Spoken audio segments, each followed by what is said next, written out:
আমরা ক্ষমতায় যাইনি ঠিক আছে, কিন্তু 5 বছরের জন্য আমরা ছিলাম ক্ষমতার ছোট্ট অংশীদার।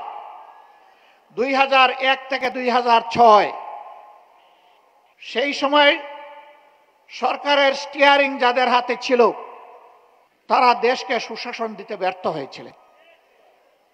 সেই সময় দেশ 4 বার দুর্নীতিতে বিশ্ব চ্যাম্পিয়ন হয়েছিল, কিন্তু মাহবুদের অশেষ মেহেরবানি বাংলাদেশ জামাতে ইসলামীর সেই সময়কার সম্মানিত আমিরে জামাত, সেক্রেটারি জেনারেল, এই 2 জন মন্ত্রী ছিলেন।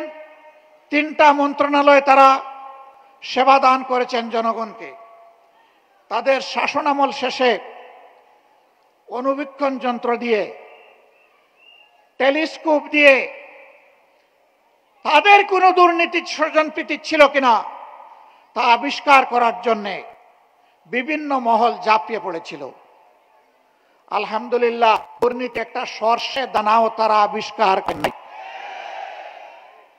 এই 2 মন্ত্রীর 4টা হাতের 20টা আঙ্গুল আল্লাহ তাআলা সম্পূর্ণভাবে পরিচ্ছন্ন রেখেছিলেন।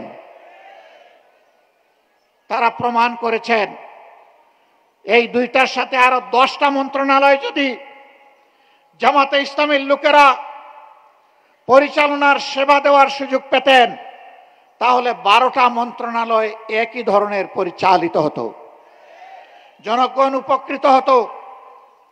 তাদের এই সাফল্য দেখে যারা দুর্নীতিবাজ, যারা এই দেশের কল্যাণ চায় না, তারা শঙ্কিত হয়ে পড়েছিল।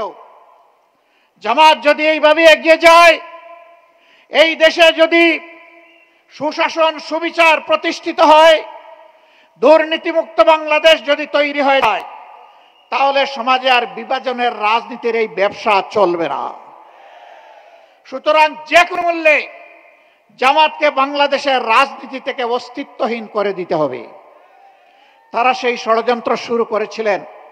15.5 বছর ষড়যন্ত্রের বাস্তবায়নে এমন কোনো পদক্ষেপ নেই যা তারা নেননি। কিন্তু তাদের কোনো দুঃশাসনের সামনে, জুলুমের সামনে, অন্যায় আবদারের সামনে মহান আল্লাহ রাব্বুল আলামিন সাক্ষী, বাংলাদেশের 18 কোটি মানুষ সাক্ষী, বিশ্ববাসী সাক্ষী, জামাতে ইসলামীর নেতৃবৃন্দ তো দূরের কথা, সাধারণ একজন সমর্থক মাথা নত করে নাই।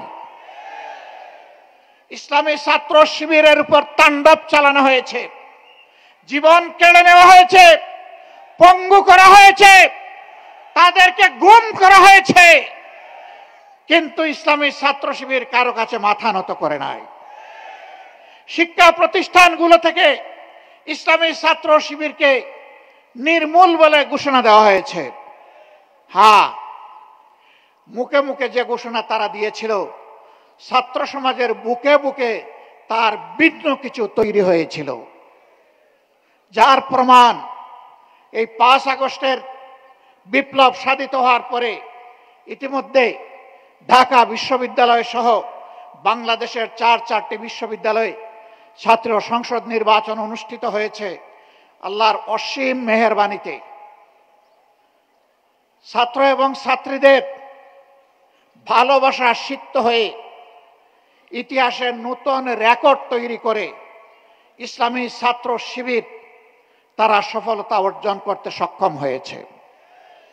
অপপ্রচার করা হয়েছিল ছাত্র শিবির পারবে না, ছাত্র শিবির জিতবে না, ছাত্র শিবির জিতবে ফেসবুকে, বুটে জিতবে অমুক দল। এই অপপ্রচার করা হয় নাই? কেন জিতবে না?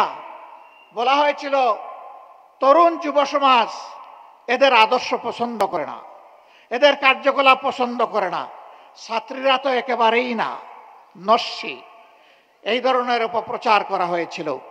সকল অপপ্রচারের মুখে আই মেরে ছাত্র সমাজ, ছাত্রী সমাজ প্রমাণ করেছে ছাত্র শিবিরই তাদের আস্থার ঠিকানা।